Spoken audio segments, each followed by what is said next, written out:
Hi everyone. आज मैं अपना वरदान क्लासेस के माध्यम से ऑनलाइन क्लासेस शुरू करने जा रहा हूं। उसमें आज मैं सॉल्यूशन टॉपिक शुरू किया हूं। तो फर्स्ट ऑफ ऑल मैं सॉल्यूशन को डिफाइन करता हूं कि आपका जो सॉल्यूशन है क्या। तो सॉल्यूशन क्या है? एक समांग मिश्रण है जिसको आप होमोजीनियस मिक्सचर कहते हैं। तो समांग मिश्रण है जिसको होमोजीनियस मिक्सचर कहते हैं। इसको डिफाइन करते हैं कि the homogeneous mixture of two और more than two non reacting component is called solution. अब मिक्सचर को हम लोग फिर से मिक्सचर के बारे में जानेंगे, वह हम लोग बताएंगे आपको सरफेस केमिस्ट्री में, है ना। सबसे पहले मैं यह बता दूं कि कुछ बच्चे को कुछ प्रीवियस क्लासेस का जो 11th का टॉपिक है वो याद नहीं रहता है। इसके लिए मैं कुछ मेन बेसिक टर्म इस टॉपिक से रिलेटेड है उसको डिफाइन कर रहा हूँ। जैसे आपका हो गया मोल। तो मोल जो है आपका मोल वेट के टर्म में क्या होता है, नंबर के टर्म में क्या होता है, आपका वॉल्यूम के टर्म में क्या होता है। यह बेसिक फंडा है जो हर स्टूडेंट को, प्रत्येक स्टूडेंट को माइंड में होनी चाहिए। तो हम लोग देखते हैं कि मोल क्या है। तो मोल क्या कहते हैं? Mole in term of weight को, उसके फार्मूला को फॉर्मुलेट करते हैं हम लोग। तो क्या लिखते हैं कि मोल इक्वल टू वेट बटा में फार्मूला वेट। अब फार्मूला वेट आखिर में है क्या? तो फार्मूला वेट यदि आपका मॉलिक्यूल्स है तो उसके लिए मॉलिक्यूलर वेट बोल सकते हैं। यदि आपका आयन है तो उसके लिए आयनिक वेट बोल सकते हैं। यदि आपका एटम है तो उसके लिए एटॉमिक वेट बोल सकते हैं। Mole in term of number की बात करें हम लोग तो mole equal to number of particles बटा में एवोगाड्रोज नंबर, जिसको हम लोग N0 से या Na से डिनोट करते हैं। एवोगाड्रोज नंबर को हम लोग लिखते हैं 6.022 × 10⁻23। तो पार्टिकल्स को आप कुछ भी ले सकते हैं। जैसे आपका एटम से रिलेटेड है तो एटम ले सकते हैं, मॉलिक्यूल से रिलेटेड है तो मॉलिक्यूल्स ले सकते हैं, आयन से रिलेटेड है तो आयन ले सकते हैं, एंड etc। और देखते हैं कि मोल इन टर्म ऑफ वॉल्यूम को कैसे हम लोग फॉर्मुलेट करते हैं। तो मोल इक्वल टू वॉल्यूम बटा में मोलर वॉल्यूम। तो वॉल्यूम नॉन भी हो सकता है और अननोन भी हो सकता है। तो मोलर वॉल्यूम रियल में इसका वैल्यू क्या होता है तो इसको हम लोग याद रखेंगे, क्योंकि आप 12 का टॉपिक शुरू पढ़ने जा रहे हैं और 12 से पहले हम लोग इसके बारे में पढ़ चुके हैं। तो केवल इसका वैल्यू याद रखना है यहाँ पे कि आपका 22.4 लीटर और 22,400 ml, 22,400 ml याद रखना है हम लोग को कि 22,400 ml याद रखना है यहाँ पे 22,400 ml, यही याद रखना है। कंसंट्रेशन यूनिट की बात करें तो पार्ट बी में बेसिक का, पार्ट ए में हम लोग मोल देखे कि मोल से जो रिलेटेड टर्म था उसको देख लिए, और पार्ट बी में हम लोग बात करेंगे कंसंट्रेशन यूनिट की। पार्ट बी में बात कर रहे हैं कंसंट्रेशन यूनिट की। तो केमिकल कंसंट्रेशन यूनिट हो सकता है, फिजिकल कंसंट्रेशन यूनिट हो सकता है। तो मोलैरिटी आपका जो है केमिकल कंसंट्रेशन यूनिट के अंतर्गत आता है। मोलैरिटी आपका, मोलैलिटी आपका, नॉर्मेलिटी आपका, फॉर्मेलिटी। और फिजिकल कंसंट्रेशन यूनिट के अंदर में जनरली आता है percentage weight by weight, percentage weight by volume, percentage volume by volume, ppm और ppb। फिर हम लोग इसको क्या करेंगे? डिफाइन करेंगे बारी बारी से और इसके फार्मूला को फॉर्मुलेट करेंगे और देखेंगे कि इसका मोलरिटी का फार्मूला क्या है, मोलैलिटी का फार्मूला क्या है, नॉर्मेलिटी का फार्मूला क्या है और फॉर्मेलिटी का फार्मूला क्या है। और फिर देखेंगे परसेंटेज वेट बाय वेट क्या है, परसेंटेज वेट बाय वॉल्यूम क्या है, परसेंटेज वॉल्यूम बाय वॉल्यूम क्या है, ppm क्या है और ppb क्या है। हाँ, तो आप देखिए कि मोलरिटी को हम लोग कैसे डिफाइन करते थे 11th क्लास में देखते थे कि आप मोलरिटी को किस तरह से डिफाइन करते थे। Number of mole of solute present in 1 litre of solution is called, क्या बोलते हैं हम लोग? मोलरिटी। मोलरिटी को सिंपल हम लोग फॉर्मुलेट करते हैं number of mole of solute by volume. किस में? लीटर में लेना है हम लोग को। तो मोलरिटी इक्वल टू हो जाएगा, वेट के टर्म में मोल को कन्वर्ट किए तो वेट ऑफ सॉल्यूट बटा formula wait of solute into 1 by volume in litre. अब देखिए एक छोटा सा क्वेश्चन है, इसको हम लोग देखते हैं इस पे सेट करके कि a sugar syrup contain 3.42 gram of sugar in 500 ml of syrup, then find molarity of this syrup। तो यहाँ पर सबसे पहले क्वेश्चन बनाते समय या क्वेश्चन बड़ा हो या छोटा, सबसे पहले हम लोग क्या करेंगे, गिवन उसका लिखेंगे कि क्या दिया हुआ है। तो वो देखते हैं कि वेट ऑफ सॉल्यूट दिया हुआ है, फार्मूला वेट ऑफ सॉल्यूट है, वॉल्यूम दिया हुआ है। तो जब इतना मालूम है तो हम लोग डायरेक्ट फार्मूला पे बैठा देंगे कि मोलरिटी इक्वल टू, देखिए यहाँ पर क्या है कि वेट ऑफ सॉल्यूट। तो वेट ऑफ सॉल्यूट क्या है भाई, वेट ऑफ सॉल्यूट है 3.42 और फार्मूला वेट कितना है, फार्मूला वेट है आपका 342 और वॉल्यूम लीटर में लेना है। तो हम लोग देखिए यहाँ पे ml को लीटर में कन्वर्ट कर लिए हैं, तो लिख दिए एकदम लेमन टाइप का, जो एकदम LKG के बच्चा समझ हो अपने आप को, और इसको सॉल्व करने की कोशिश करो। 42 हो गया 342 इंटू 1000/500। कोई ज़रूरत नहीं है फार्मूला में यहाँ बैठाने का, और यहाँ से हम लोग कट कर लेंगे। और करने के बाद यदि यह पॉइंट हटा दें तो यहाँ 10 और ये भी गया, और हम लोग को आ गया 2/10 यानी कि 1/5 यानी कि 0.2 m। कितना ईजी है देखो, हो गया नाउ। तो अब देखिए नॉर्मलिटी को हम लोग कैसे डिफाइन कर देते हैं, number of equivalent of solute present in 1 litre of solution is called, क्या बोलते थे हम लोग, नॉर्मलिटी। नॉर्मलिटी को सिंपल फॉर्मुलेट करते हैं तो क्या लिखते हैं, number of equivalent of solute बटा में क्या, वॉल्यूम इन लीटर। अब देखते हैं यहाँ पर कि आपका नंबर ऑफ इक्विवेलेंट को हम चेंज कर दिए वेट ऑफ सॉल्यूट बटा में इक्विवेलेंट वेट ऑफ सॉल्यूट। तो यहाँ पर और बटा में वॉल्यूम ले लिए लीटर में। यहाँ पे इक्विवेलेंट वेट को कैसे हम लोग निकालते हैं, तो देखते हैं फार्मूला वेट डाल देंगे, और उस फार्मूला का जो वैलेंसी होगा, फार्मूला वेट डालने के बाद उसका उस मॉलिक्यूल्स हो या आयन हो या कोई भी एटम हो, उसका जो वैलेंसी होगा उसे डिवाइड कर देंगे तो हम लोग को क्या निकल जाएगा, इक्विवेलेंट वेट। क्या निकल जाएगा, इक्विवेलेंट वेट।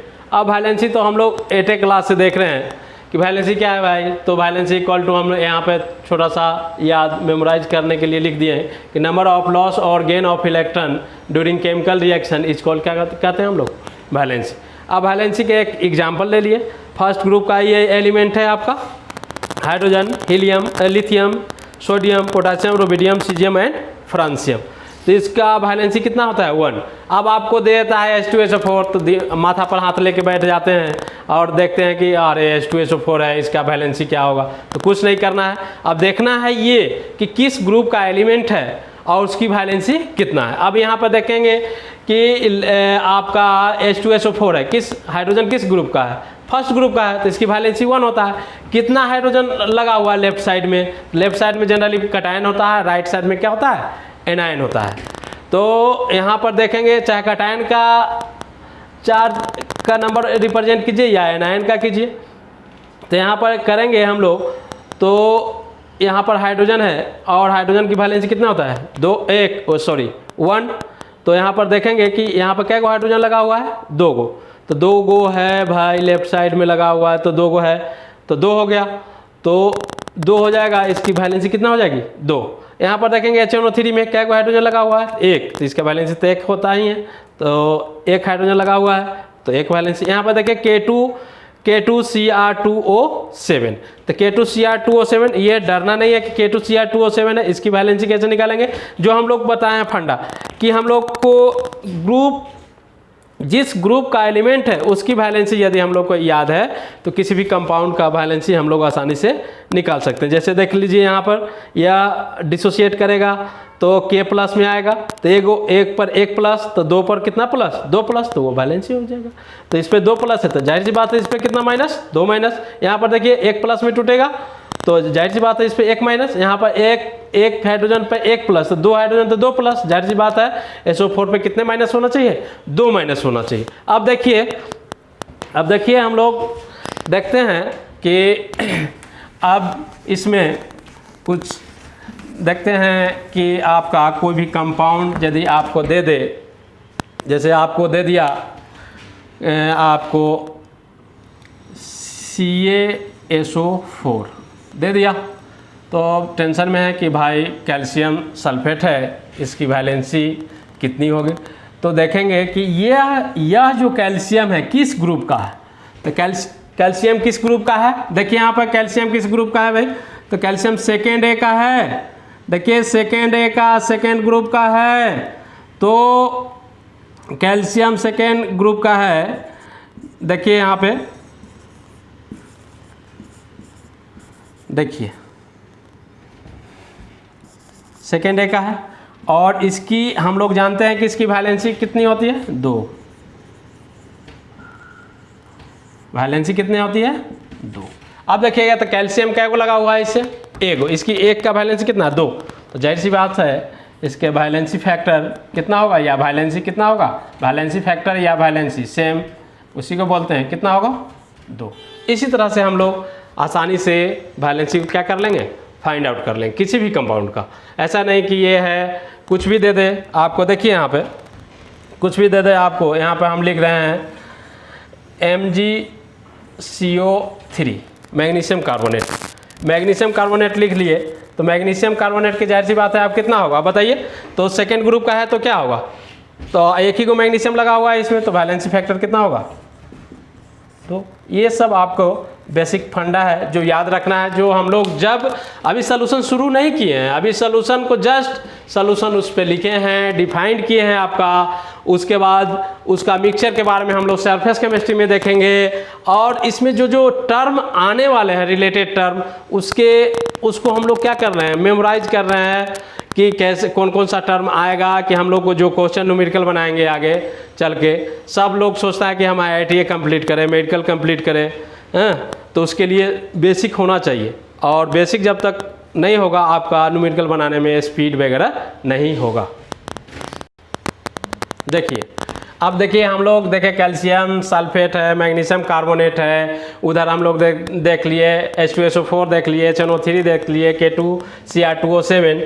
तो अब देखते हैं कि हम तो बोल के निकल गए कि ये है वो है करके निकल गए, लेकिन यहाँ पे देखिए कि यदि कैल्शियम कार्बोनेट है और लोग कहता है, या कैल्शियम कार्बोनेट हम लोग लिए और कहता है कि इसकी वैलेंसी कितना है भाई, 2 है। इसकी वैलेंसी आप बोल दिए कि 2 है, तो 2 है, तो यह जो है 2 है, तो इसको आप कैसे डिसोशिएट करेंगे। नहीं भी जानते हैं कि कैल्शियम पर कौन सा चार्ज आएगा, तो ये दिमाग में रखना है कि आपको लेफ्ट साइड में कैटायन और राइट साइड में एनायन। तो कैल्शियम का वैलेंसी 2 है, डैट मीन्स कैल्शियम पे कितने पॉजिटिव चार्ज आना चाहिए, 2। जब इस पे 2 है और तो इस पे कितना माइनस आना चाहिए, 2। तो इस तरह से हम लोग इसको डिसोसिएशन में यूज कर सकते हैं कि डिसोशिएट करेंगे तो कौन सा आयन बनेगा। जैसे आप देखिए यहाँ पे आपका लिए थे वहाँ पे K2Cr2O7 लिए। आप देखिए यहाँ पर आपका भाई साहब पोटेशियम किस ग्रुप का है, तो पोटेशियम फर्स्ट ग्रुप का है। तो फर्स्ट ग्रुप का है तो इसकी वैलेंसी कितनी होनी चाहिए, 1। तो पॉजिटिव 1, तो पॉजिटिव 1 है, तो एक पर एक पॉजिटिव, तो यहाँ पर क्या गो पोटेशियम है, 2 गो। तो यह जाहिर सी बात है, पहले तो तोड़ लिए, इस पर क्या गो पोटेशियम है, 2 गो। तो 2 पर 2 एक पर एक पॉजिटिव, तो 2 पर 2 पॉजिटिव, तो जाहिर सी बात है Cr2O7 पे कितने माइनस होना चाहिए, 2। तो Cr2O7 पे हम लोग 2 माइनस लिख लिए। अब इसी तरह से आपको दे देगा कि Al2CO3 का होल 3।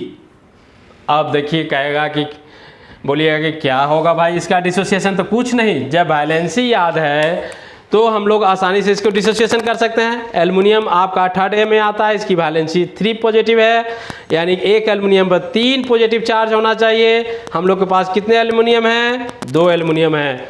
तो यह जाहिर सी बात है, यह जब अलग अलग होगा तो Al3+ और 2, और यहाँ पर हो जाएगा CO3 पे कितने माइनस, एक पर 3+ है। तो यहाँ 1 मिनट रुकेंगे हम लोग, कैसे देखेंगे कि अरे भाई इस पर 3+ सर तो लिख दिए, तो यहाँ पर देखेंगे तो 3 है, तो यहाँ भी तो 3 माइनस आना चाहिए।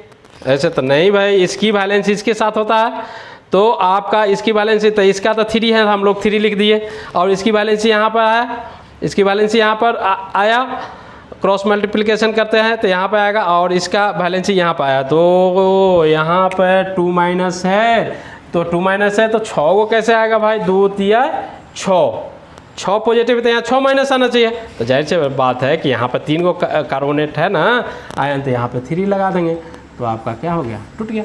तो हम लोग क्या देखेंगे कि पहले देखेंगे कि जिस ग्रुप का एलिमेंट है उसकी वैलेंसी को रिप्रेजेंट करेंगे, देखेंगे वो 3 वैलेंसी है और 2 गो लगा हुआ है इसमें, तो डाल दिए 6, और देखेंगे कि इसकी वैलेंसी यहाँ था है तो 2, तो यहाँ प्लस है तो यहाँ माइनस, फिर बैलेंस करने के लिए वो तो 3 लगाएंगे, यहाँ 3 है तो 3 लगा दिए, तो क्या हो गया 6 माइनस।